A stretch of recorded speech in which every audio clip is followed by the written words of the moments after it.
Nice to meet the two of you.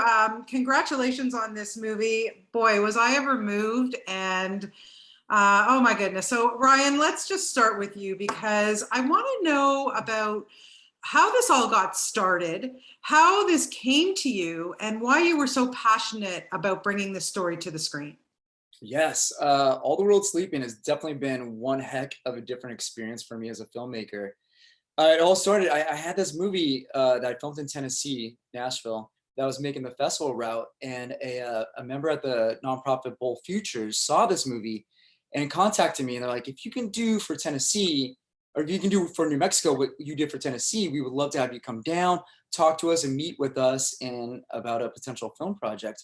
So I'm from New Mexico, so I was like, jackpot, yes, I will go back, get some good green chili, and hang out. And when I was there, they introduced me to 7 women who basically have fought and still fight against substance abuse. And for 8 weeks, I was able to just hear their stories and to just sit back, listen, and learn. And from that experience, I was able to take their lives and create a script off of it. And through their guidance, we made All the World Sleeping. It's amazing. And Jackie, for you, I mean, not just being in the film, but you're also on board as one of the executive producers. So what was it about? Like, am I? Your name was on there, my friend. Your name was on there. Thank you, Ryan. I saw it with my own eyes in the credits. Oh, shit. She's been there through it all. I didn't even know that, Ryan. Well, thank you for the opportunity. Well, there you go. But clearly, let's face it. Obviously, yes. A passion project for everybody involved, no question. But tell me a little bit about playing Toaster, because here's this woman who's also stuck in this system. But she's not a very good influence on her friend Chama there. She's tell me a little bit about that and how you felt about playing a woman like this. She's described as, her character is 7 women all put into one. So it's a lot of feelings. Yes. And I do think that she has a good and a bad, influence on Chama, kind of like a little bad angel, a little good angel. And just because when you're in a dark place and you have someone there with you at all times, it feels like, you're not alone, even though eternally you really are, because what you're doing is under this black cloud and just going deep, deep, deep into God knows where. But Chama was, this character who wanted to fight and wanted to survive and wanted to be there for her daughter, but she had this friend Toaster who kept pulling her back. And a lot of people think that like Toaster is not even real sometimes, that she was just in her head and, telling her, let's go. No one cares about us. Let's just get high all the time, Right. And a lot of things that Toaster did say are true in some ways. Like that monologue that I had to say was really, really heartbreaking. And there was so much truth in her words, and it just made you want to, like, what else is there to life than just to get high, Right. I felt really connected, and I'm honored to finally show a face and a voice to these people, because these people are us. They're me. Yeah. They're something that we haven't seen, but we've been there our whole lives, and I think it's time for us to share our stories and to be seen in the big screen, and to show beauty and hope and bravery in something that's so dark and scary. And I haven't seen it, which is killing me, but Ryan wanted me to see it big because I've been waiting for a long, long, long time. Yes. For this movie. And he's like, if we waited this long, like, come on, let's watch it at the premiere. Like, and being in the New York Latino Film Festival is such an honor. And if we wanted to be seen anywhere, that's where we want to be seen, in front of our people. And I'm from New York. I'm from Queens. I'm in Queens right now. Yeah, that's so great. I feel at home, and my character made me feel at home too.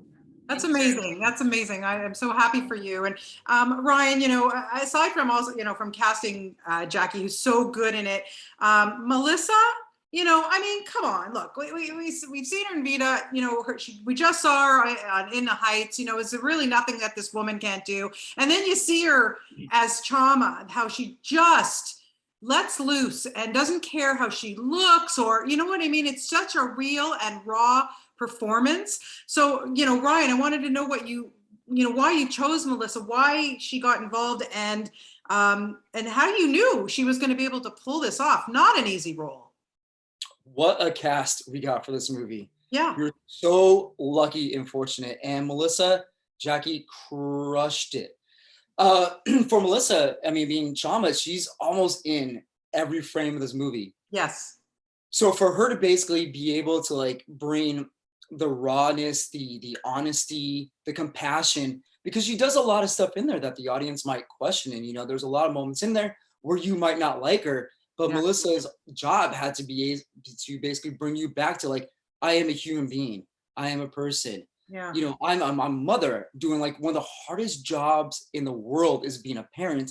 And then you add on a parent who has a substance abuse issue too. And then how do you kind of function and balance those two things?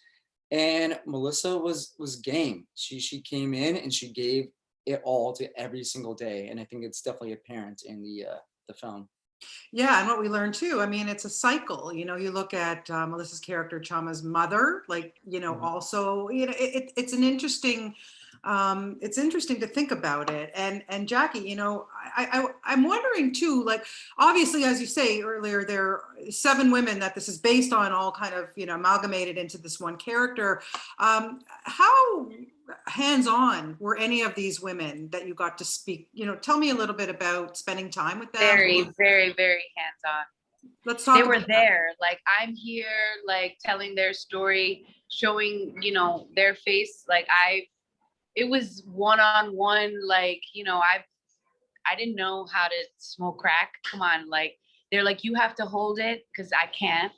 And they literally showed me how to do it, what I'm supposed to be feeling, how my body reacts. Like, it was honestly so intense and also so beautiful at the same time. And also them watching us just made them so happy and so proud. I don't know. And just to like, wow, I went through this and here I am standing tall and they're making a movie about me. You know what I mean? Like, it felt so, I feel so honored. And without them, I don't think this would have felt so real.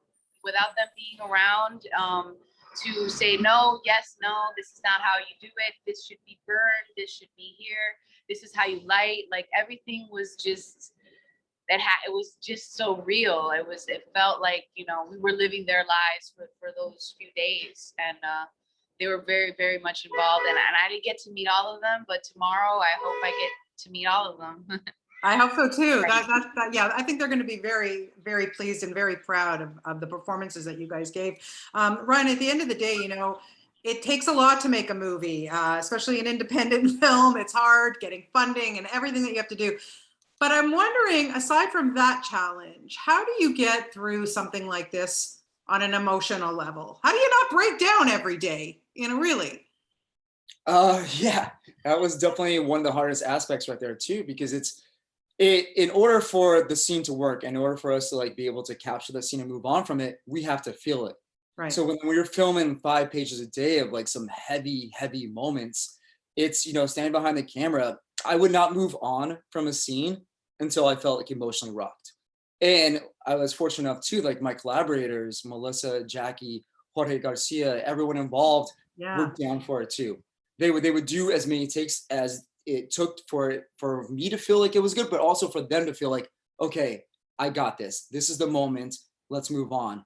And Melissa's got the whole like detox sequence where she basically puts herself mentally and physically through one heck of a hell. And she committed to it and, you know, got up each time and just would continue to do until it was right. Yeah, it really, like I said, just a spectacular movie to watch in the performances. And before I wrap, I mean, Jackie, I can't leave without talking about Orange is the New Black because, you know, look, I watched that series from when it first aired. Like, I was one of those fans that went. But when you look back at that experience, you know, first of all, it was a groundbreaking series. It was one of the first series on Netflix, and look at Netflix now. So it has a lot of, you know, pedigree behind it. But for you as an actor to have worked with that cast, to have been through all the seasons of that, how did it shape you as an actor for what you do today? That's a great question. It made me really believe that I could freaking do it. Like, I'm here acting with Kate Mulgrew, you know, Laura Prepon, like Uzo Aduba. It's just like, wow, I'm in the same caliber as these people. I have to bring my A game at all times. And it just made me believe in myself more, you know. My character, I was a 2 lines description, feisty Latina. Right. I literally was supposed to be a day player, you know what I mean? And slowly they kept calling me. Season 1, I had like 7 episodes, one-liners here and there. And then I did 7 years of that, you know, and then I got to tell my story and Flacca's story. And it was beautiful. I got to learn a lot about production. I got a lot to learn about directing. I got to work with the best directors in town. I say, I'm like Mad Men directors, like all these, like Genji Cohen killed it. And she just made me believe that our stories are important. Our faces are important and our voices need to be heard. And that was the first time I saw someone like me on the screen. And it made, you know, since I was 15, I felt like it was an impossible dream. And finally, I believed in its possibility. And now I'm producing, and I've worked with Ryan. After I did All the World is Sleeping, I was like, oh my God, every time Ryan does something, people are like, okay, if you did this, you could definitely do this.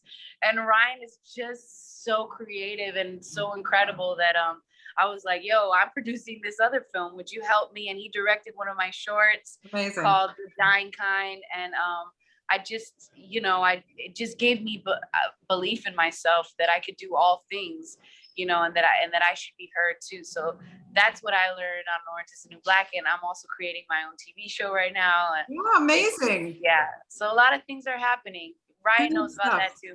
Good stuff. I'm so happy for you both. Listen, congratulations on this film. Brilliant. Really, really good. Best of luck at the festival and just getting it out there. And thank you for bringing the story to everyone's attention. I think it's really, really important, and it's universal. It's, you know, it's happening way too much and we need to fix it. So thank you from the bottom of my heart today. And I appreciate your time. Thank you. Thank you, Bonnie. Thank you. Bye, guys. Bye.